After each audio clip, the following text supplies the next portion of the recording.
சங்கீதம் 78வது சங்கீதத்துக்கு போவோம். சங்கீதம் 78.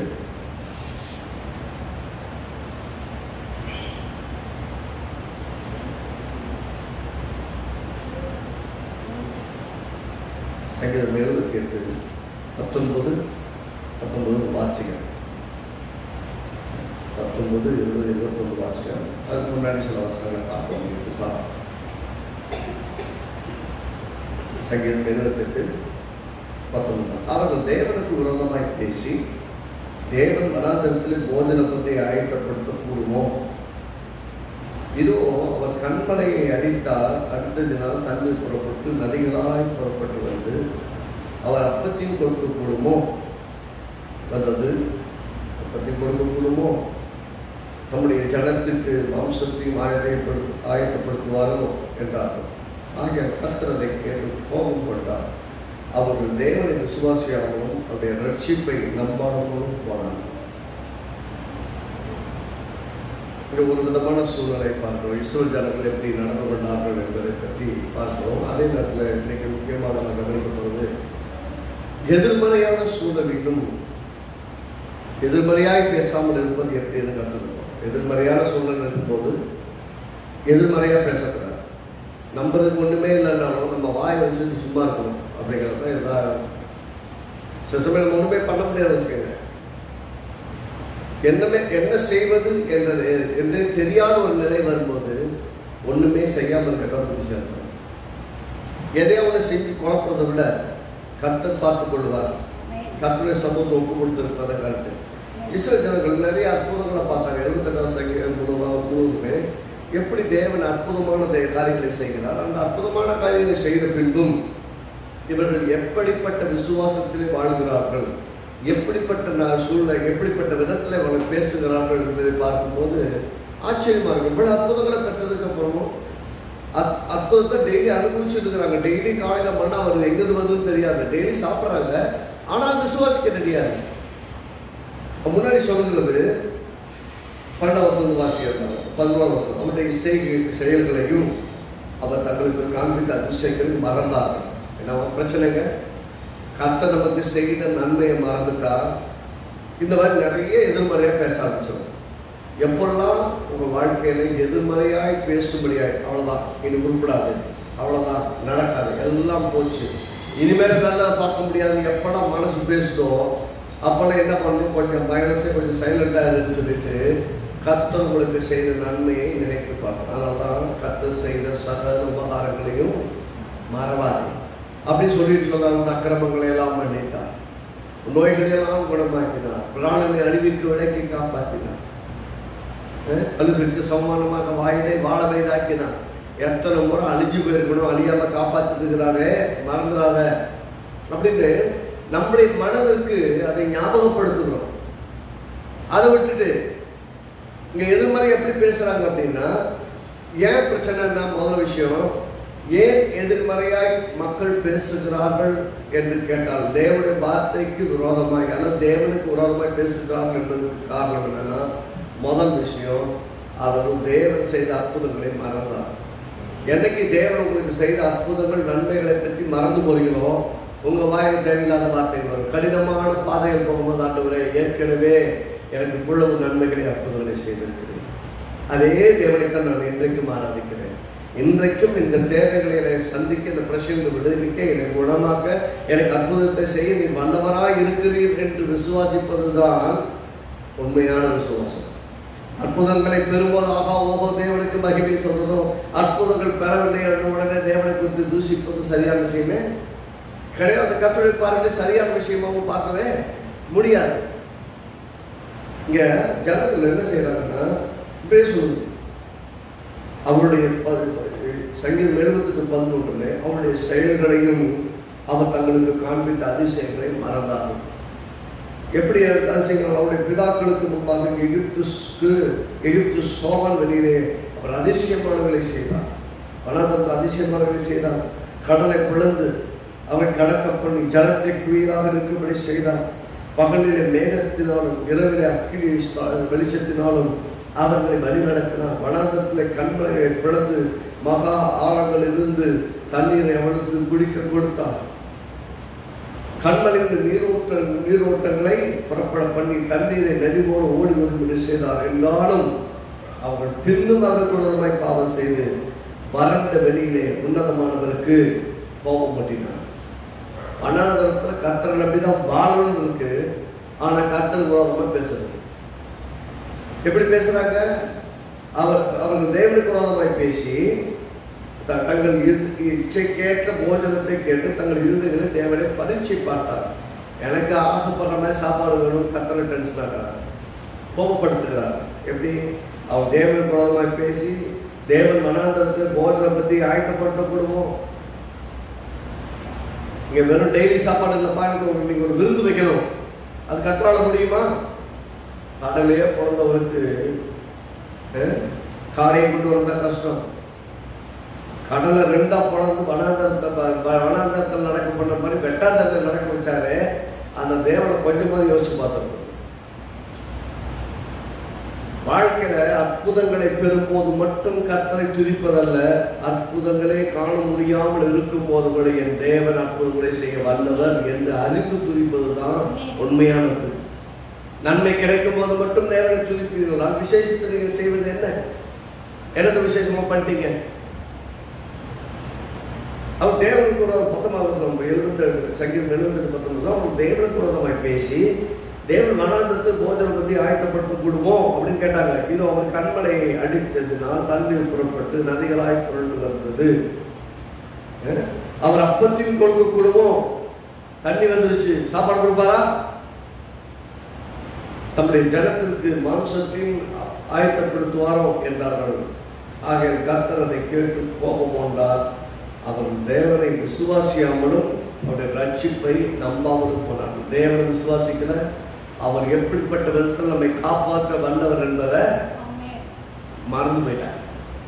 தேவன் செய்தவங்க. அதாவது என்னுடைய மொத்த சாராம்சம் அது, எப்போது நீங்கள் எதிர்மறையாய் பேசுகிறவர்களாய் இருப்பீர்கள், தேவனுடைய வாக்கு தத்தங்களுக்கு வார்த்தைக்கு தேவன் நமக்கு சொல்லியிருக்கிற காரியங்களுக்கு எதிராக நீங்கள் எப்போ பேசுவீங்க அப்படின்னா, எப்போ இந்த சங்கீதம் 78:11 சொல்லுகிறபடி அவருடைய செயல்கள் அவர் தங்களுக்கு காண்பித்த அதிசயங்களை மறக்கும் போது, அவருடைய செயலை பார்த்துட்டு மறக்கிறவங்க, அவர் செய்த அற்புதங்களை பார்த்துட்டு மறக்கிறவங்களுக்கு ஒண்ணுமே பண்ணவே முடியாது.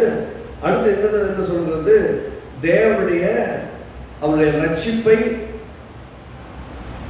நம்பாமல் போனவங்க, அவருடைய தேவனை விசுவாசியாமல், தேவனை விசுவாசிக்கல, அவருடைய ரட்சிப்பை நம்பல, அவருடைய அதிசயங்களை மறந்து போனாங்க, அவர் நடத்தி வந்த விதங்களை மறந்து. இந்த 4 விஷயம், அதாவது அவருடைய செயல்களை மறந்து போனது, அவர் தங்களுக்கு காண்பித்த அதிசயங்களை மறந்துறது, அவர் தேவனை விசுவாசியாமல் போவது, அவருடைய ரட்சிப்பை நம்பாமல் போவது. கர்த்தரால் என்னை காப்பாற்ற முடியும்னு நம்பாம எந்த விதமான ஒரு விசுவாச வாழ்க்கை கர்த்தரோடு வாழ போறீங்க? கர்த்தரோடு வாழ்றீங்கன்னா அந்த விசுவாச வாழ்க்கை எப்படிப்பட்டதா இருக்கணும்? என்ன நடக்குதுன்னா, கர்த்தருடைய செய்கிறார், எல்லாம் செஞ்சிருக்கிறாங்க, பார்த்திருக்கிறாங்க, பார்த்ததுக்கு அப்புறமா அவரை நம்ப ரெடியா இல்லைன்னா இவருக்கு எதை கொண்டு கர்த்தர் நம்பர் பண்ணுவார்? எதை கொண்டு கொடுக்க பண்ணுவார்? எதை கொண்டு செய்ய முடியும்? அதுக்கு முன்னாடி எவ்வளவு அற்புதம் பார்த்துருக்குறீங்க. நான் என்றைக்கு விசுவாசிகள் சொல்றது தான், எப்பொழுதெல்லாம் உங்கள் மனது எதிர்மறையாய் பேசும்படி உங்களை உந்தி தள்ளுகிறதோ அப்பொழுதெல்லாம் கர்த்தர் உங்களுக்கு செய்த நன்மையை நினைத்து பாருங்க, கர்த்தர் செய்த அதிசயங்களை நினைத்து பாருங்கள். நீங்க அதிசயங்களை நடந்து வந்திருக்கீங்க. நாங்க ஒண்ணுமில்லாம இருந்தப்போ எங்கள் தேவையை சந்தித்திருக்கீங்க, எங்களை போஷித்திருக்கீங்க, நாங்கள் நம்பிக்கை இழந்த போது எங்களை கட்டி எழுப்பிருக்கீங்க, வாழ வைத்திருக்கிறீங்க. இன்னைக்கு வாழ்றது உங்களுடைய கிருபையினால் வாழ்கிறோம் என்பதை நினைத்து பார்த்து கர்த்தர் செய்தவைகளுக்கு நீங்க நன்றி சொன்னால் செய்ய போகிறவைகளுக்கும் நன்றி சொல்ல ஆரம்பிப்பீர்கள். செய்ய போகிற நன்மைகளுக்கு நீங்க மீண்டும் நன்றி சொல்லும்படி தேவன் செய்வார். சங்கீதம் 78 19 சொல்லுது, வனாந்தரத்தில் எங்களுக்கு ஆகாரம் கொடுக்க முடியுமா? அவரால் போஜனம் வந்து ரெடி பண்ண முடியுமா? வனாந்தரத்தில் காடுகளை கொண்டு வந்து குவித்தார். முடியுமான்னு கேட்டீங்கன்னா கர்த்தரால் முடியாத ஒன்றுமே கிடையாது. தேவனால் கூடாதது ஒன்றுமே இல்லை. இது நல்லா விசுவாசிக்க தெரியுமா? ஆமாங்க நான் விசுவாசிக்கிறேங்க அப்படின்னு சொல்லுவாங்க. ஆனா விசுவாசிக்கணும்னு வரும்போது எனக்கு நடக்கும்னு விசுவாசிக்க மாட்டாங்க. மற்றவங்களுக்கு போய் ஜெபம் பண்ணுவாங்க, மற்றவங்களுக்கு நன்மையை தேவன் செய்வார். ஏன்னா இவங்க சொல்லும் போது அவங்க விசுவாசிப்பாங்க. விசுவாசித்தபடியால் தேவன் அவர்களுக்கு அற்புதம் செய்வார். நான் போய் ஜெபம் பண்ணா எல்லாருக்கும் நல்லது நடக்குது, ஆனா எனக்கு மட்டும் நடக்க மாட்டேங்குது அப்படின்னீங்கன்னா ஒன்றும் பிரச்சனை இல்லை. நீங்க அவர்களுக்கு நம்பிக்கையாய் சொல்கிறதை உங்களுக்கு நம்பிக்கையாய் விசுவாசிக்கிறீங்களா? மற்றவங்களுக்கு நடக்கும் கவலைப்படாதீங்க, ஏசப்பா உங்களுக்கு அற்புதம் செய்வார் நீங்க தைரியமா சொல்றீங்களே, கர்த்தர் வார்த்தையை கனப்படுத்தி அற்புதத்தை செய்யறாரே, அதே தேவன் நீங்கள் விசுவாசித்தால் உங்களுக்கும், நீங்க விசுவாசிக்கிறீங்க அதனாலதான் மற்றவங்க சொல்றீங்க, ஏன்னா மற்றவங்களுக்கு இதை செய்வார் நம்புறீங்க, ஆனா உங்களுக்குன்னு வரும்போது எப்படி விசுவாசிக்கிறீங்க? சங்கீதம் 78 நல்லா அழகா டிஸ்கிரைப் பண்றாங்க. எதனால நீங்க அதெல்லாம் எழுத போனீங்க? ஒன்று கர்த்தரை நம்பல, 12 சொல்லுது சங்கீதம் 78 11 சொல்லுது அவருடைய செயல்களை நம்ப, அவர் காண்பித்த அதிசயங்களை நம்பல. 21 சொல்லுது அவரை கேட்டு கோபம் கொண்டார், தேவன் அவர்கள் தேவனை விசுவாசிக்கல. தேவனுடைய ஜனங்களா? ஆமா. கிறிஸ்தவங்களா? ஆமா. சபைக்கு போறாங்களா? அவங்க போறாங்க. தேவன் ஆராதிக்கிறாங்களா? ஆமா ஆராதிக்கிறாங்க. தேவன் சொன்ன அற்புதம் செய்த அற்புதங்களை சாட்சிகளாய் சொன்னதை கேட்கிறாங்களா? ஆமா கேட்கிறாங்க. அவங்க சாட்சி சொல்றாங்களா? அவங்களுக்கு முன்னாடி சாட்சி சொன்னவங்க தான். இப்ப மட்டும் ஏன் நம்ப முடியல? ஏன்னா இப்ப மனசு சொல்லுது அது ஒரு காலம், இப்போதெல்லாம் கர்த்தர் செய்ய மாட்டாங்க. சூழ்நிலையெல்லாம் சொல்லுது, மக்கள்லாம் சொல்றாங்க, தன்னை சுற்றி இருக்கவங்களாம் சொல்றாங்க உனக்கு அற்புதம் நடக்க வாய்ப்பு இல்லைன்னு சொல்றாங்க. நீ இப்ப மனசு நம்ப ஆரம்பிச்சிருக்கு. அவங்க கரெக்டாக சொல்றாங்க நமக்கு மட்டும் நடக்க மாட்டேங்குது, நம்ம ஜபம் நடக்குது, நமக்கு நடக்க மாட்டேங்குது. ஏன் நடக்க மாட்டேங்குது? மற்றவர்களுக்கு செய்யும்படியா நீங்கள் விசுவாசிக்கலாம், உங்க ஜெபிக்கிறீர்கள், அவங்களுக்கு இயேசுவின் நாமத்தை அற்புதம் நடக்கணும் ஜபம் பண்றீங்க, கர்த்தர் அற்புதம் செய்கிறார். அதே ஜபத்தை உங்களுக்கு செஞ்சிருங்களா? கர்த்தர் எனக்கு அற்புதங்களை செய்வார். எதிர்மறையான சூழல் மறக்கக்கூடாது. இங்க என்ன பிரச்சனை? எதிர்மறையான சூழல், சாப்பாட்டுக்கு வழி இல்லை வனாந்தரத்துல, ஆனால் கர்த்தர் என்னை போஷிக்க வல்லவர்னு விசுவாசிக்க வேண்டிய இடத்துல நின்றுட்டு கர்த்தர் சாப்பாடு கொடுக்க முடியுமா அப்படின்னு கேட்டா என்ன அர்த்தம்? சாப்பாடு நீங்கள கொண்டு வர போறீங்க, கர்த்தர் சாப்பாடு கொடுப்பாரு. உழைக்கிற உழைப்புக்கான ஒரு வேலையை கர்த்தர் தான் கொடுக்கணும், உழைப்பதனுடைய வருமானம் கர்த்தர்களுக்கு தான் கொடுக்கணும். அந்த உழைப்பு வருமானத்திலிருந்து வீண் விரயமான செலவுகளிலிருந்து உங்களை காப்பாற்றுறது கர்த்தர் தான் காப்பாற்றணும். சிசமி எதிர்மறையா நடக்கும், நம்ம வீட்டிலேயே நடக்கும். ஏண்டவரை எனக்கு மட்டும் இப்படி நடக்கும் புலம்புறது இல்லை. கர்த்தாவை நான் உங்களை கையில் என் வீட்டு ஒப்பு கொடுத்துருக்கேன், என் குடும்பத்தை ஒப்பு கொடுத்துருக்கேன், என் பிள்ளைகளை ஒப்பு கொடுத்துருக்கேன், என் நேர வருமானத்தை ஒப்பு கொடுத்து நீங்க ஒருபோதும் கெட்டுப்போக விட மாட்டீங்க. நீங்க எதை செஞ்சாலும் நன்மைக்கு எதிராக கொண்டு வருவீங்க. ஆண்டவரை நீங்க ஆசீர்வாதமாய் மாற்றுவீங்க ஆண்டவரை. அதை நான் விசுவாசிக்கிறேன். பாருங்க, இளையகுமார் என் காசை பிடிச்சு கொடுப்பா, நான் போறேன் அப்படின்னு போறான்.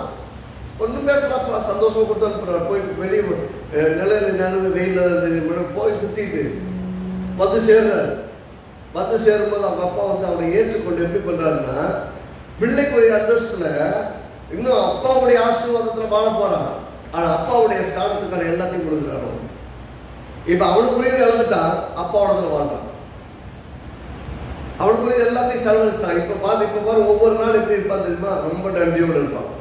ஏன்னா எங்க அப்பா காசுல வாழ்றேன், எங்க அப்பாவுடைய ஆசீர்வாதத்துல வாழ்றேன், இந்த மொத்த ஆஸ்தியும் அவரோடது. அப்பாவுக்கு உண்மையா இருப்பான். இளையகுமார் அப்படி வந்து அப்பாவுக்கு உண்மையா இருக்கிறான். பெரியவன் என்ன பண்ணிட்டான்னா, எடுத்து 2 பங்கு வாங்குறாங்க. மூத்த பையன்ல சேஷ்ட புத்திர பாகம் சேர்த்து வாங்கியிருக்கான். 2 பாகம் வாங்கி வச்சுக்க, அப்பா காசு எனக்கு காசுன்னு நினைச்சிட்டு இருந்தான். இப்ப அப்பாவோட காசு தம்பிக்கு போய் சொன்னா ஃபீல் பண்றான். எவனுக்கு மட்டும் 2வது பாகம் போகும், அவன் பாகத்தை செலவழிச்சிட்டான். அப்பா பாகத்தை அவன் கொடுத்துட்டாரு.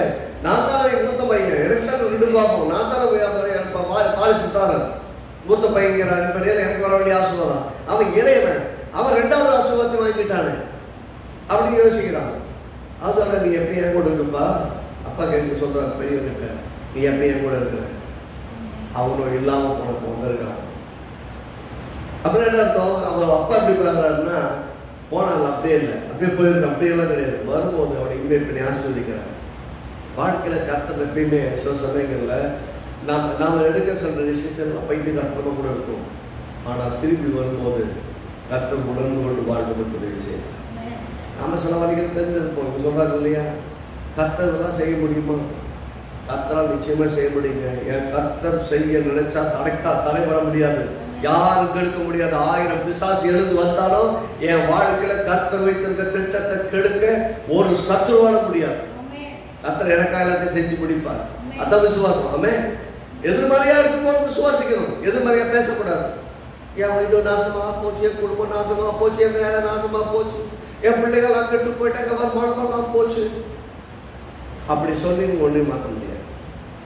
விசுவாசித்தால் நீதிமான் கிடைக்கும். அப்ப விசுவாசித்தா தான் பழைக்க முடியும். பழைக்கிறதே விசுவாசத்தினால தான் போது நம்ம என்ன பண்ணி வாங்க போறோம், என்ன பண்ணி செய்ய போறோம். ஆகவே நம்ம ரொம்ப தெளிந்த புத்தி உள்ளவர்களாக யோசிக்கணும், தெளிந்த புத்தி உள்ளவர்களாக பேசணும், தெளிந்த புத்தி உள்ளவர்களாக செயல்படணும். எப்பயுமே உங்க கைக்கு மிஞ்சி காரியம் நடக்கும்போது கர்த்தர் பார்த்துக் கொள்வார். உங்க கைக்கு மிஞ்சி நடக்குது, உங்களால் ஒண்ணுமே செய்ய முடியும். உதாரணத்துக்கு கத்துக்கங்களேன், செங்கடல் பக்கத்துல வந்துட்டாங்க. செங்கடல் முன்னாடி கடல் அடைச்சிருக்கு, பின்னாடி ராணுவம் துரத்துது. என்ன பண்ணலாம்?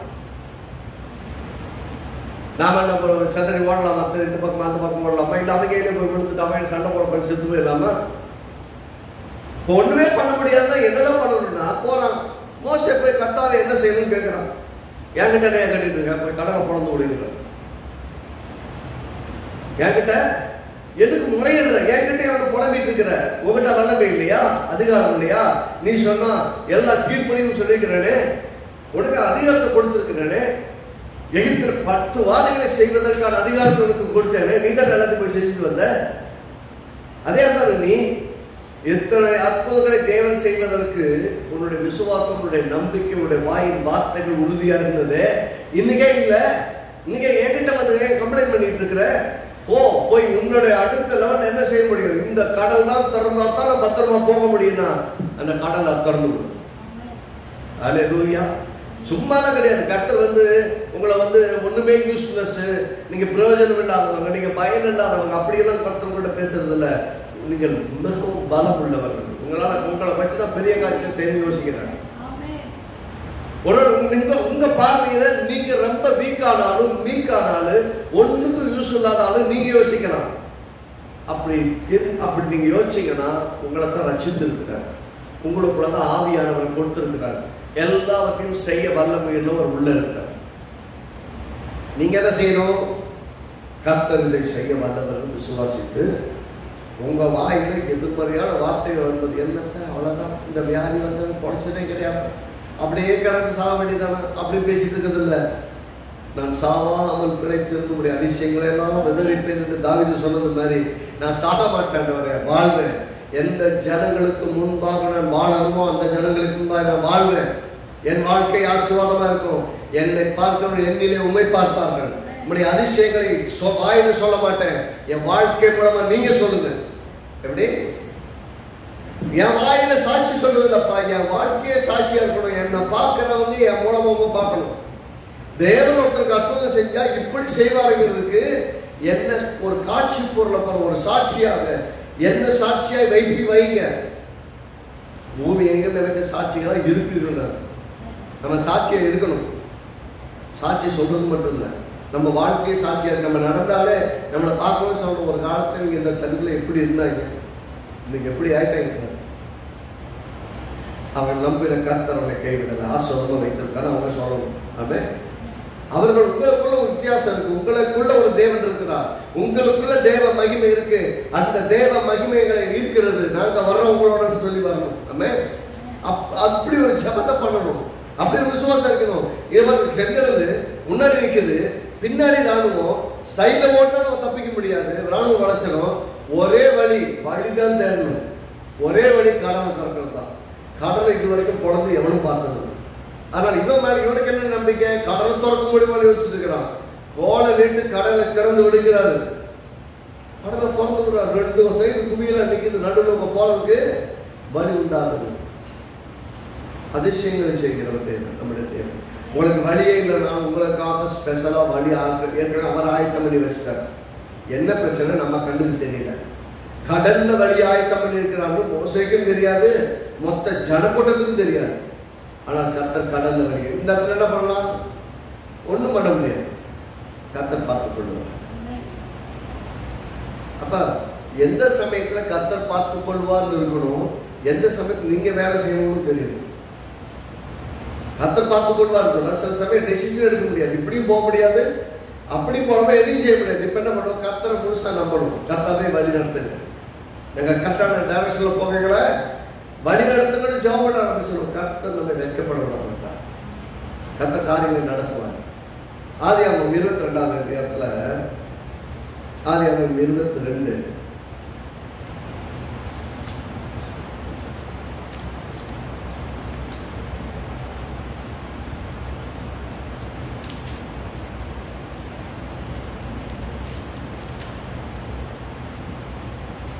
8ஆம் வசனம்.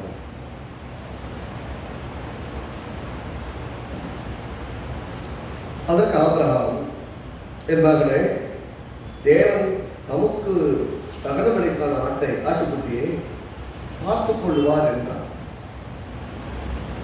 என்ன நல்ல கவனிங்க, என்ன சொல்றாரு? அவருக்கு பையனோட கேள்வி ஏழாவது ஈசாக்கு தன் தகப்பனாய் ஆபிரகாமை நோக்கி, என் தகப்பனே என்றார். அதற்கு அவன், என் மகனே இதோ இருக்கிறேன் என்றார். அப்பொழுது அவன், இதோ நெருப்பும் கட்டையும் இருக்கிறது, தகனபலிக்கு ஆட்டுக்குட்டி எங்கே என்றான். அவன் கேள்வி கரெக்டான கேள்வி, கரெக்டான கேள்வி. அப்பா தேவன் ஆபிரகாம் சொல்றாரு, அப்பா நீங்க ரொம்ப நேசிக்கிற உன் பிள்ளை, ஒரே பிள்ளை தான், அந்த பிள்ளை எனக்காக பலியிடுன்னு சொல்லி வந்து கேட்கிறாரு. பிள்ளையே இல்லாதவனுக்கு பிள்ளையை கொடுத்தவர், பிள்ளையே இல்லாதவனுக்கு பிள்ளையை கொடுத்துருக்காரு. இப்போ அந்த ஒத்த பிள்ளையை நீ பலியிடுன்னு கேட்கிறாரு. இவன் எப்படி விசுவாசிக்க ஆரம்பிச்சான்னு சொன்னா, ஆபிரகாம் கர்ப்பம் செத்த பின்னும் மலராய் இருக்கிற மனைவி கிட்ட எனக்கு நிச்சயமாய் தேவன் ஆசீர்வாதத்தை தருவார், தேவன் வாக்குத்தத்தம் பண்ணினதை நிறைவேற்ற உண்மை வல்லவராய் இருக்கிறார் என்று முழு நிச்சயமாய் நம்பி தேவனை ஸ்தோத்திரித்து விசுவாசத்தில் வல்லவனாய் ஆகணும். இப்ப அந்த விசுவாசத்தை வல்லவனாய் இருக்கவனுக்கு ஒரு வல்லமையான சோதனை வருது. என்ன சோதனை?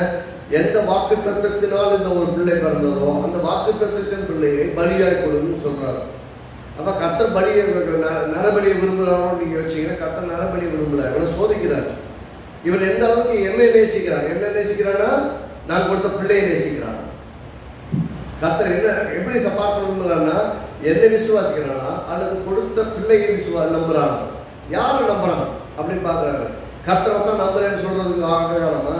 கர்த்தர் சொல்றாரு, நீ வந்து எனக்கு குமாரனை பலி செலுத்தலான்னு போறான்.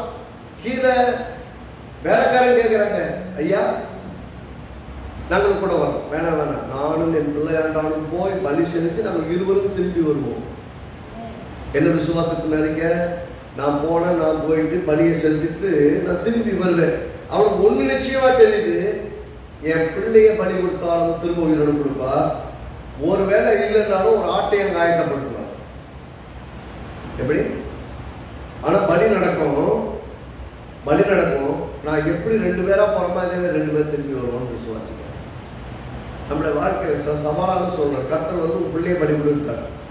அவன் ஒன்றும் சொல்ல, ஓகே ஆண்டவர், காலைல கிளம்பிட்டான், எல்லாம் எடுத்துட்டான். பையன் கேட்குறான், எப்பா ஓகே நம்ம 2 பேரும் போறோம், ஆடு பலி செலுத்துறதுக்கு கட்டையில எடுத்துருக்க, கட்டையில எடுத்துருக்க, ரைட் ஓகே, ஆடு இல்லை. அவர் அழகா சொல்றாரு, என் மகனே, தேவன் தமக்கு தகனபலிக்கான ஆட்டுக்குட்டியை பார்த்துக் கொள்வார். அவர் பார்த்துக்குவார். எந்த ஆட்டை பலியிடுறது அவரு, நமக்கு எதை கொண்டு பலியிடுறது அவர் பார்த்துக் கொள்வார்னா, இவன் மேல போகும்போது ஒரு நிச்சயம், அவர் எதை கொண்டு பலியிட வேண்டுமோ அதை அவர் பார்த்துக் கொள்வார். அப்ப அது உங்க பிரச்சனை இல்லை. உங்கள்கிட்ட ஒன்று செய்ய சொன்னா செய்யறது மட்டும்தான் உங்க வேலை. போறான், பலிபெருக்கு படுக்க வைக்கிறான், கட்டுறான், அந்த பையன் ஒன்றும் பேசல. நல்லா கவனிக்கணும். வழக்கமாக ஆட்டை கட்டி அவங்க அப்பா அப்படி படுக்க வச்சா எப்படி வெட்டினாலும் பார்த்துருக்கலாம். அதனால கரெக்டாக கேட்குறான், தகன பலிக்கு ஆடு இல்லைன்னு. ஏற்கனவே போய் பலியெல்லாம் அப்படி செலுத்தி தேவனை ஆராதித்து வந்திருக்கிறார்கள். இப்போ இவனே கொண்டு போய் படுக்க வைக்கிறான், கட்டி படுக்க வைக்கிறான். இவன் என்ன நினைச்சிருப்பான்? இன்னைக்கு அப்பா நம்மளை தான் போட போறான்னு நினைச்சிருப்பான். நம்மளை அவ்வளோதான் நீ கொண்டாரு. ஆனால் அவன் ஒன்றும் பேசல பாருங்க, நல்லா கவனிக்கணும். அவன் ஒண்ணுமே பேசல, கதறல. அவன் அப்பா என்ன சொன்னாரு? கர்த்தர் தமக்கான தகன பலிக்கான ஆட்டை பார்த்துக் கொள்வார். இப்ப எந்த பையனும் விசுவாசிக்கிறான். என்ன விசுவாசிக்கிறான்? கண்டிப்பா ஆட்டை பார்த்துக்கிறான். ஏசப்பா பசங்களுக்கு சொல்லி அப்படி சொல்லிப்பேன். ஏசப்பா தனக்கான ஆட்டுக்குட்டிய அங்கே தெரியுது, ஆபிரகாமுக்கு தெரியுது, தகனபலிக்கான ஆட்டை தேவன் பார்த்துக் கொள்வாங்க. அப்பா சொன்ன வார்த்தை அப்படியே விசுவாசிக்கிறேன். என்ன விசுவாசிக்கிறேன்? தான் கையை கட்டி காலை கட்டி படுக்க வச்சு கத்தி ஓங்கி வெட்ட போறாரு. அப்ப வரைக்கும் கூட அசையில பிள்ளை தெளிவா இருக்கு. தகனபலிக்கான ஆட்டை தேவன் பார்த்துக் கொள்வார். படுத்து என்ன படம் தகனபலிக்கான ஆட்டை தேவன் பார்த்துக் கொள்வான்னு அவனும் விசுவாசிக்கிறான். அவங்க அப்பா விசுவாசிக்கிறான். கத்தி கதறிப்பான், எப்பா என்ன போய் வெட்டுறீங்களாப்பா அப்படின்னு. அவன் என்ன வெற்றி எந்திரிக்கல, ஓடல, துமர்னா சத்தம் போட்டா எதுவுமே இல்லை, கம்புன்னு படுத்துருக்கிறான். கத்தரே கத்த வேண்டியதே போச்சு. விட்டா வெட்டியே போடுவாங்க. நமக்கு வேலை எக்ஸ்ட்ரா வேலை கொடுத்துருவோம் அப்படின்னு, எக்ஸ்ட்ரா வேலை கொடுத்துருவோம் அப்படின்ட்டு நிப்பாட்டு, கையை நிப்பாட்டு, பிள்ளை மேல கையை போடாத அப்படின்னு நிப்பாட்டுன்னு சொல்றாங்க. நிப்பாட்டுன்னு சொன்னத பிள்ளை கேட்காம இருந்திருப்பானா? இவன் விசுவாசித்தபடியே கர்த்தர் தமக்கான ஆட்டை பார்த்துக்கிறேன். நான் கிடையாது, ஆடல் இருக்கு.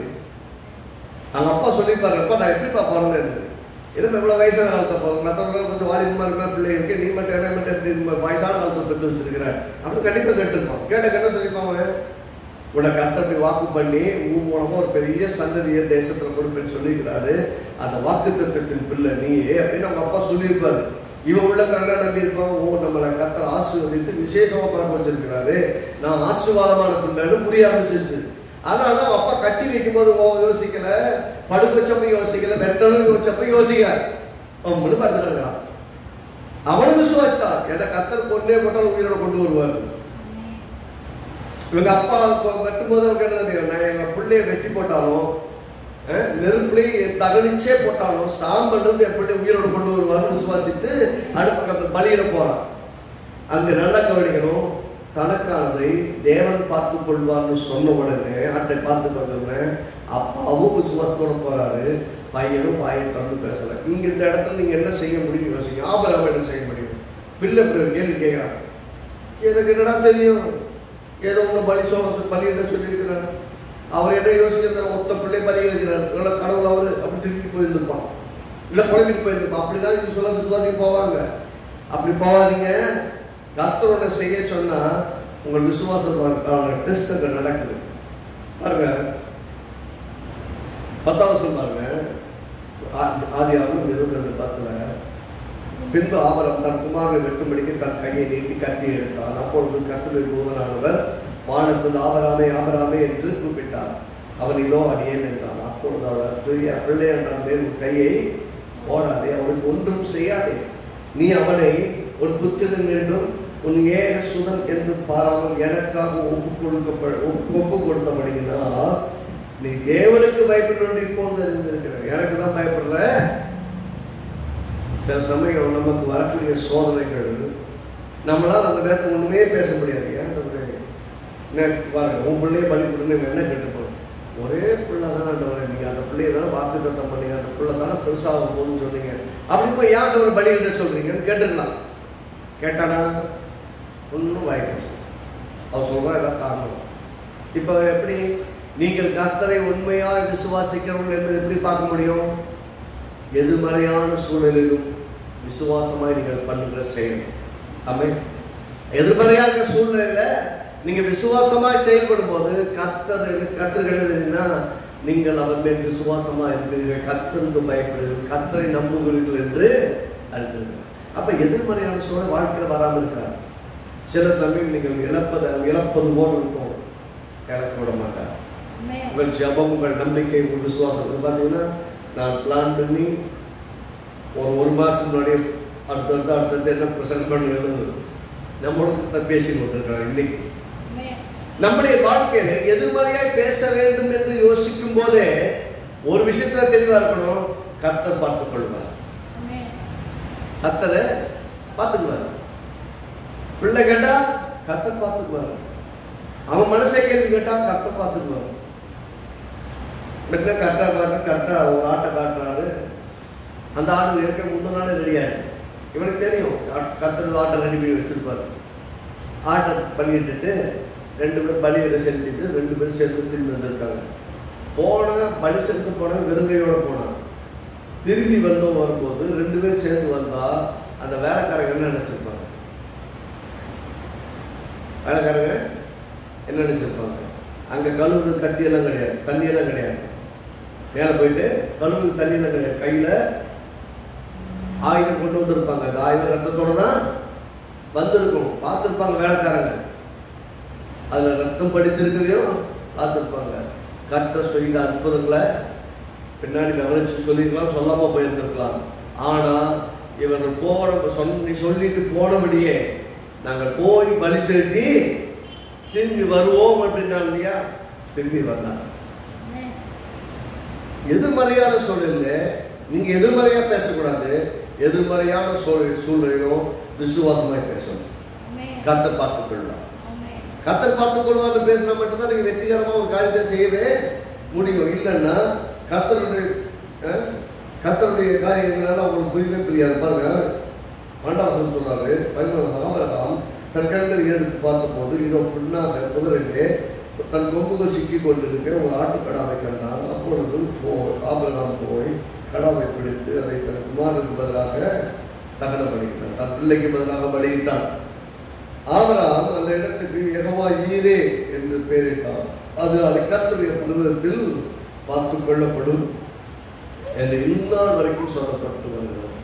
அந்த பலி விடுவதற்கு போனால் தாம் பிள்ளை பலியிடலை, அவருக்கான பலி அவரே பார்த்து கொள்வார்னு சொன்னால் அவன் விசுவாசித்தபடியே கர்த்தர் பார்த்து கொண்டான்.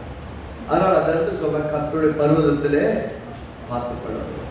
கர்த்தர் அங்கே இருக்கிறார்னா அவர் என்கிட்டப்பா அவனை நான் மீட் பண்ணுறேன்னு சொல்லிட்டான்னா அங்கே எதுவாக இருந்தாலும் அவர் பார்த்து கொள்வார். அந்த விசுவாசத்தோடும் நம்பிக்கையோடும் நாம் போகணும், அவரை சந்திக்கணும். நான் திரும்பவும் சொல்றேன், என்ன செய்வது என்று குழப்பமாக இருக்கிற நிலைமையில குழப்பமாக்கி எதையுமே செய்யாமல் இருப்பதான் நல்லது. கர்த்தர் பார்த்துக் கொள்வார். கர்த்தருக்கு ஒப்பு கொடுத்தாங்க இந்த விஷயத்தில் டெசிஷன் எடுக்க முடியும். எனக்கு உதவி செய்யும். நான் தப்பா டெசிஷன் எடுத்து எதையாவது செஞ்சு நான் குழப்பி விட்டுறாதபடிக்கு என்னை கரெக்டான வழியில் நீங்கள் நடத்துவீங்க. நான் உங்களை நம்புறேன். நான் ஏதாவது தப்பு பண்ணிடாதபடிக்கு எனக்கு உதவி செய்யுங்க. நீங்கள் அவர் கையில் ஒப்பு கொடுத்தீங்கன்னா கர்த்தர் நல்ல நேர் வழியாக நடத்துவாங்க.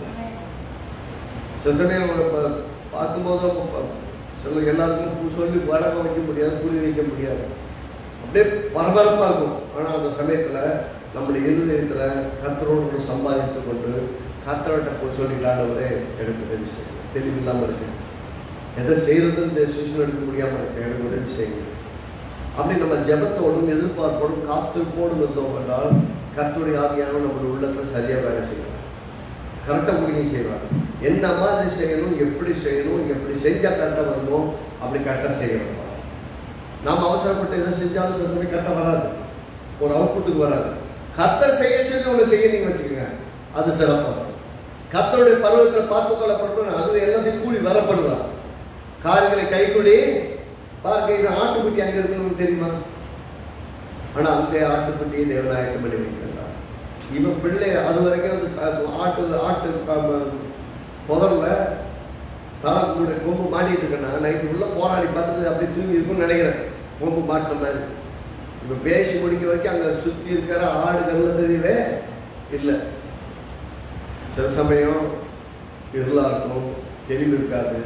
கர்த்தர் தமக்கானதை பார்த்து கொள்ளும்போது நம்ம கண்கள் கரெக்டாக பார்க்கும்படி செய்வார். நமக்குரிய பலியை அவர் பார்த்துப்பார், நமக்குரிய வேலைகளை கர்த்தர் பார்த்து கொள்வார். அப்படியா நல்ல கூட்டோடு நம்முடைய பிரச்சனை தற்காலிகமான பிரச்சனை, அது நிரந்தரமானதல்ல, அது நிரந்தரமாக இருக்க போகிறதும் கிடையாது. அப்போ நம்ம எந்த விசுவாசிக்கிறோம்? ஆண்டவரே இந்த பிரச்சனைகளை எல்லாம் நீ மாற்ற வல்லவர் என்று நம்ம விசுவாசிக்கிறேன். இந்த சூழ்நிலையை மாற்ற முடியும் என்று நான் விசுவாசிக்கிறேன். ஏனென்றால் எப்பொழுது இயேசு ஆபிரகாமிட்ட சொன்னார்ல, இப்போது நீ கர்த்தருக்கு பயப்படணும்னு அழிந்திருக்குன்னு சொன்னார்ல, அந்த இடத்துல நீங்க யோசிச்சு பாருங்க. உன் குமாரனை பலியிட்டு நம்ம சொல்லிட்டாங்க, எல்லாம் கவனிக்கும். உன் குமாரனை பலியிட்டு சொல்லிட்டாங்க. ஆனா அவன் குமாரனை பலியிட்ட விடல, காப்பாத்திட்டாரா? இவர் எப்படி நம்புறது சொல்றது? இந்த கடவுள், இந்த மாதிரி ஒரு கடவுள் எப்படி நம்புறது? உன் பிள்ளைய பலியிடுனாரு, பலியிட்டு சொல்லி கூப்பிட்டாரு. அப்போ பிள்ளைய தான் பலியிட சொல்லணும். அவன் ஒன்றும் பண்ணிடாத என்ன பண்ண ஆட்ட பலியிடு. பிள்ளைய பலியிட்டு ஆட்ட பலியிட சொன்னாரு. இவர் பண்றது நியாயமா? அப்ப இவர் எப்படித்தான் நம்புறது? இந்த கேள்வி வரும் இல்ல. இவரே சொல்றாரு, இவ்வளவு தூரம் வந்து வண்டியை கஷ்டப்பட்டு எல்லாத்தையும் வச்சு ஆட்டு மாடு கல் இதெல்லாம் ஏறி வந்து இவ்வளவு தூரம் வந்துட்டு இவ்வளவு மலையில ஏறி பலியிட போனா நிறுத்தி நீ பண்ணாத விட்டுருக்கிறார். அதே மாதிரி ஆதாம் கிட்ட என்ன சொன்னாரு, நீ புசிக்கும் நாளே சாகவே சாவாயில்லை. அவனையும் போச்சு போடான்னு விட்டாரு. அங்கேயும் ஒரு மிருகத்தை தான் பண்ணிக்கிட்டார். அங்கே ஒரு மிருகத்தை கொண்டு அந்த மிருகத்தோட தோலை எடுத்து தோளாடைக்கு கொடுத்து அனுப்பிட்டார். தோளாடை கொடுத்துனான்னு என்ன அர்த்தம், அங்கே ஒரு மிருகம் கொல்லப்பட்டு அந்த மிருகத்தினுடைய தோலை எடுத்து அவன் உடுத்தி அனுப்பியிருக்கிறாரு. அப்போ இவர் எப்பெல்லாம் பலி செலுத்து உன்னை பலியிடுன்னு சொல்றாரோ, மனுஷனை பலியிட்டு எப்பெல்லாம் சொல்றாரோ அப்பெல்லாம் பார்த்தீங்கன்னா ஆட்டு நடுமா பாருங்க, நீ சாகவே சாவாயில்லை. ஆதாம் இருக்க அவனை கொல்ல, அவனுக்கு ஒரு மிருகம் செலுத்துச்சு. உன் மகனை பலியிடுனாரு, மகனை பலியிடல, மகனுக்கு பதிலாக ஒரு ஆட்டை பலியிடுறாரு. அப்ப இந்த தேவன் சொல்லிட்டு செய்யாமே போறாரு. இவர் எப்படித்தான் பண்றது, இவர் எப்படித்தான் நம்புறது? தேவனை பொறுத்த வரைக்கும் தன் வார்த்தையை காப்பாற்றுறது. அதனாலதான் உன் மகன் இல்லப்பா, என் மகனை பலியிடு. உன் மகனை நான் உங்ககிட்ட கேட்டப்ப நீ எப்படி விசுவாசமா கொண்டு பிள்ளையை கொடுக்க வந்து பலி கொடுத்தவங்க, இதே மாதிரி என் குமார் இந்த பூமியில் அனுப்புவேன். அவர் உன்னுடைய எல்லாருடைய பாவங்களை சுமந்து எல்லாருக்காக சிறுவிலை மறிப்பார். அவரை நான் பலியாக கொடுப்பேன். தேவன் தனக்கான ஆட்டுக்குட்டியை பார்த்துக் கொள்வார் என்பது அன்னைக்கு ஆபிரகாமுக்கு காமிச்ச. அதனாலதான் ஆபிரகாமுக்கு என்ன காமிச்சிருப்பார்ன்றீங்க? இயேசு சொல்லுகிறார், ஆபிரகாம் என்னுடைய நாளைக்கான ஆசையா இருந்தார். அப்படி என்ன அர்த்தம்? நான் பலியிடப்படும் அந்த நாளைக்கான, இந்த உலகத்திற்கெல்லாம் ஒரு மீட்பு கிடைக்க போகிற ஒரு நாளைக்கான ஆபிரகாம் ஆசையா இருந்தார். ஏப்பா நீ என்னப்பா இப்பதான் பிறந்ததுக்கு ஆபிரகாம் எங்களுக்கு ஒப்பிதான், அந்த உன்னை பார்க்கணும்னு ஆசைப்பட்டாங்கிறீங்க, என்ன புரியலையே அப்படிங்கிறாங்க. அவர் உண்டாக்கிறவர், அவர் தெரியும். அவர் தேவன் சொல்லும் போது குமார் நல்லப்பா, என் குமாரன் பலியா நடந்திருக்கேன், நீ எப்படி விசுவாசமா செயல்படுற அப்படின்னு பாக்குறதுக்கு, நீ எனக்கு பயப்படுகிற மனுஷனா இருக்கிற அப்படிங்கிறதெல்லாம் பாக்குறதுக்கு தான் நான் வரைச்சேன். அன்றைக்கு ஈசாக்கு இயேசுவின் ஸ்தானத்திலே பலியிடுவதற்காக கிடக்கப்பட்டார். அந்த ஈசாக்கு தெரியும் நாமெல்லாம் தான் கொல்ல போறாங்க. வாய்த்திராத ஆடை போல, சத்தம் விடாதவரை போல, எதிர்த்து பேசாதவரை போல, வாக்குவாதம் பண்ணாதவராக அமைதியாக சிலுவையிலே தன்னை ஒப்பு கொடுத்து இயேசுவை போலவே ஈசாக்கு அப்பா கையில் ஒப்பு கொடுத்து படுத்துறாங்க. அந்த ஈசாக்கு இயேசுக்கு முன்னடையாம இயேசு பூமியில வரும்போது, மனுஷனாய் பூமிக்கு வந்த போது எப்போ இயேசுவை சிலுவையில் பலியாய் கொடுத்தாரோ அன்னைக்கு தான் தேவன் மேல இருந்த இவர் சொன்னா செய்ய மாட்டாருங்கிற கெட்ட பேர் இருந்ததுல அந்த பேரை முற்றிலுமாய் நிவர்த்தி ஆயிடுச்சு. இவரை நம்பலாம், இவர் சொன்னா அதை செய்து முடிப்பார்னு நம்பலாம் என்பதற்கு உறுதியாகும். ஏன்னா இன்னைக்கு ஆதாமுக்கு கொண்டு வந்தால் மனுக்குலமே எல்லாம் போயிருந்தோம், ஈசாக்கு கொண்டு வந்தா வாக்குத்தத்தத்தின் சந்ததியெல்லாம் போயிருந்தோம். மனுக்குலத்தினுடைய எல்லா பாவங்களையும் சுமக்கணும், இஸ்ரவேலுடைய வம்சங்கள் உள்ள பாவங்களையும் சேர்த்து சுமந்து தீர்க்கிற தேவாட்டுக்குட்டியாக உன் குமாரனை பலியிட்டு சொன்னவர் இயேசுவை ஆபிரகாமின் சந்ததியில் பிறக்க வைத்து அவரை பலியிட்டார். முழு உலகத்தின் பாவத்தின் சுமந்து தீர்க்கிற தேவாட்டுக்குட்டின்னு சொல்லி முழு உலகத்தின் பாவங்களை சுமக்கிற ஆதாமுக்குள் சிருஷ்டிக்கப்பட்ட அத்தனை மனுக்குலத்தின் பாவத்தையும் இயேசு சுமந்து தீர்த்தார். நல்லா பார்க்கணும், தேவன் சர்வ ஞானமுள்ள தேவன், அவருடைய ஞானத்துக்கு இணையே கிடையாது. வாக்குத்தத்தம் பண்ணப்பட்டவர்களுக்குரிய சாபத்தின் நிவர்த்தி செய்தார். ஆதாமுக்குள் இருக்கிற அத்தனை சந்ததிகளுடைய பாவங்களையும் நிவர்த்தி செய்தார் இயேசு மூலமா. அப்ப ஒரே பலியினாலே நிரந்தரமான ஒரு தீர்வை ஏற்படுத்தினார். அந்த நிரந்தரமான தீர்வுக்கு முன் ஓட்டம் தான் ஈசாக்கை பலியிடும்படி அழைத்தது. அந்த நேரத்தில் அவனால் ஒன்றும் பண்ண முடியாது, ஒன்னே தான் பண்ண முடியும், கர்த்தர் பார்த்துக் கொள்வார். உங்க வாழ்க்கையில சவாலான சூழல்கள் வரும்போது, எதிர்மறையான சூழல்கள் வரும்போது, சவாலை நெருக்கங்களை சந்திக்கும் போது கர்த்தர் பார்த்துக் கொள்வார். 2 நாளாகமம் 20ஆம் அதிகாரத்தில் 15-17 வரைக்கும் பார்த்தீங்கன்னா ஒரு சூழல் வந்து ஒரு பெரிய யுத்தம் வருது. வாசிக்க நேரம் பகுதி மட்டும் சொல்றேன். 2 நாளாகமம் 20 15-17 வரைக்கும் சொல்லாது. எங்களுக்கு பலன் இல்லை, ராணுவம் பெருசாக இருக்காங்க, யுத்தத்துக்கு வர்றாங்க, அவங்களை எப்படி நான் சந்திக்க போறேன்னு சொல்லி யோசபா சொல்றான். 2 நாளாகவும் 20 20 15 17 வரைக்கும் உள்ள வசனங்கள்ல சொல்றாங்க, எங்களால் முடியல ஆண்டவரே, நாங்கள் எப்படி யுத்தம் பண்ண போறோம்னு தெரியல. அவர் சொல்றாரு, இந்த யுத்தம் உங்களுடைய தான், என்னுடைய. நீங்க தரித்து நின்று கர்த்தர் செய்யும் ரட்சிப்பை. இப்ப நான் இவ்வளவு பெரிய ராணுவம், சண்டையும் போட முடியாது. நம்மகிட்ட அவ்வளவு பெரிய திறமையான ஒரு பெரிய லார்ஜ் ஆர்மி நம்மகிட்ட கிடையாது. என்ன பண்ணலாம்? உட்காந்து வேடிக்கலாம். எப்ப நம்மளால ஒண்ணுமே முடியலையோ கர்த்தர் உண்மை, அப்ப சும்மா உட்காந்து என்னமா நடக்கட்டும்ப்பா, ஏசப்பா ஏதாவது செய்யறாரு, என்ன செஞ்சாலும் செய்யட்டும், அவர் என்னமோ பண்ணிக்கணும் விளையாட்ட ஆரம்பிச்சிருக்கிறார், அப்படி பேசக்கூடாது. கர்த்தர் நன்மையாய் முடியும்படி ஒரு காரியத்தை ஆரம்பித்திருக்கிறார். எப்படி? கர்த்தர் நம்முடைய வாழ்க்கையில் சில சம்பவங்கள் நடக்கும்போது எல்லா தீமையும் கர்த்தர் நன்மையாய் மாற்றுவார். தீமையில இன்னைக்கு உங்க பார்வை தெரியும், ஆமா தீமைதான், அன்னைக்கு நிலைமைக்கு அது தீமையா இருக்கலாம். தீமையை கர்த்தர் நன்மையை மாற்றினார். அவ்வளவு பெரிய யுத்தம் வரல, யுத்தத்துக்கான எதிராளிகள் வரலன்னா உட்காந்துக்கிட்டே ஜெயிக்கிறது எப்படின்னு அந்த மக்களுக்கு தெரியாம போயிருக்கும். உண்மைதானே? அவங்க பெரிய ராணுவத்தை வச்சிருக்கலாம், எல்லாமே பண்ணிருக்கலாம், அமெரிக்கா இருக்கலாம், பட்டணங்களை கட்டிருக்கலாம். ஆனா வந்த ராணுவம் பெரிய ராணுவம், எதிர்த்து சண்டை போடுறதுக்கு எங்களுக்கு பலம் இல்லை. அவ்வளவு பெரிய தானியங்களுக்கு கிடையாது, அவ்வளவு பெரிய டீம் எங்களுக்கு இல்லை. ஆண்டவரே எங்களுக்கு பயமா இருக்கு, நீங்க எங்களுக்கு உதவி செய்யுங்க. அவங்க வந்து உங்களுக்கு எதிராக பேசிட்டு இருக்கிறாங்க, நீங்க எங்களுக்கு உதவி செய்யுங்கன்னு சொல்லி ஜெபம் பண்ணும்போது கர்த்தர் சொல்றாங்க, இந்த யுத்தம் உங்களுடைய அல்ல, என்னுடைய. அந்த யுத்தத்தை கர்த்தர் பொருட்படுத்துகிறார். நீங்கள் தரித்து நின்று கர்த்தர் உங்களுக்கு செய்யும் ரட்சிப்பை பாருங்கள். அவர் யாத்திரா 14:10 அதான் சொல்றாரு. அந்த செங்கடல் பக்கத்துல வந்து நின்று இருக்கும்போது நீங்க தரித்து நின்று கர்த்தர் செய்யும் ரட்சிப்பை பாருங்கிறார். நீங்கள் அமர்ந்திருந்து நானே கர்த்தர் என்று அறிந்து கொண்டு நினைக்கிறார். அந்த சமயத்தில் பாருங்க, செங்கடலை விளக்க முடியாது, ஓட முடியாது, கர்த்தர் பார்த்துக் கொள்வார். உட்காந்து டெய்லி சாப்பாடு கொண்டு வர முடியாது, கர்த்தர் தான் சாப்பாடு கொடுக்கணும். கர்த்தரை நம்பி கர்த்தர் பார்த்துக் கொள்வார்னு காத்திருக்கணும். அதுதான் கரெக்ட். அதை விட்டு போட்டு நம்ம எதை செய்ய போனோம்னா கஷ்டம். அப்போ நம்முடைய பிரச்சனைகள் எல்லாம் தற்காலிகம், கர்த்தருடைய ஆசீர்வாதம் நிரந்தரமானது. ஆமென். அப்படி திரும்பவும் கடைசியை சொல்லி பிடிக்கிறேன். ஏசாயா 43:1 சொல்கிறது. ஏசாயா 43:1, நான் உன்னை பெயர் சொல்லி அழைத்தேன், நீ என்னுடையவன், பயப்படாதே, உன்னை மீட்டுக் கொண்டேன். திரும்ப வாசிக்கிறேன். நான் உன்னை பெயர் சொல்லி அழைத்தேன், நீ என்னுடையவன், பயப்படாதே, உன்னை மீட்டுக் கொண்டேன். கர்த்தரை மீட்டுக் கொண்டேன்னு சொல்லிட்டாருன்னா திரும்பவும் போய் எங்கேயும் நீங்க மாட்டிக்க போறது எல்லாம் சொல்லுங்க.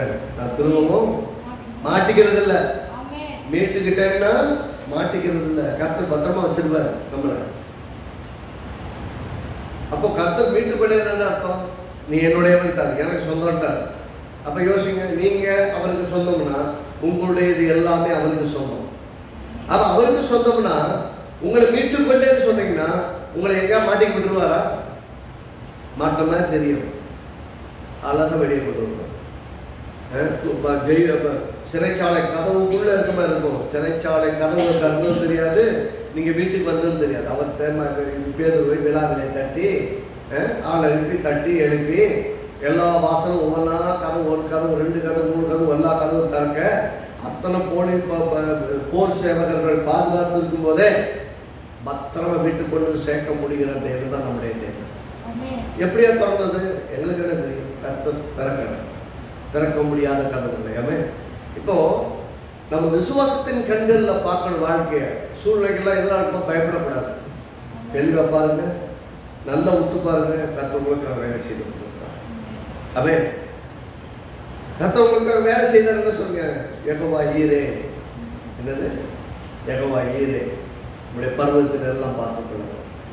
என் தேவைகளை பார்த்துக்குவீங்க, சாப்பாடை பார்த்துக்குவீங்க, என் பிள்ளைகளை பார்த்துக்குவீங்க, கணவனை பார்த்துக்குவீங்க, மனைவியை பார்த்துக்குவீங்க, ஊழியத்தை பார்த்துக்குவீங்க, விசுவாசிகளை பார்த்துக்குவீங்க, எல்லாத்தையும் நீங்க பார்த்துக்கொள்வீங்க.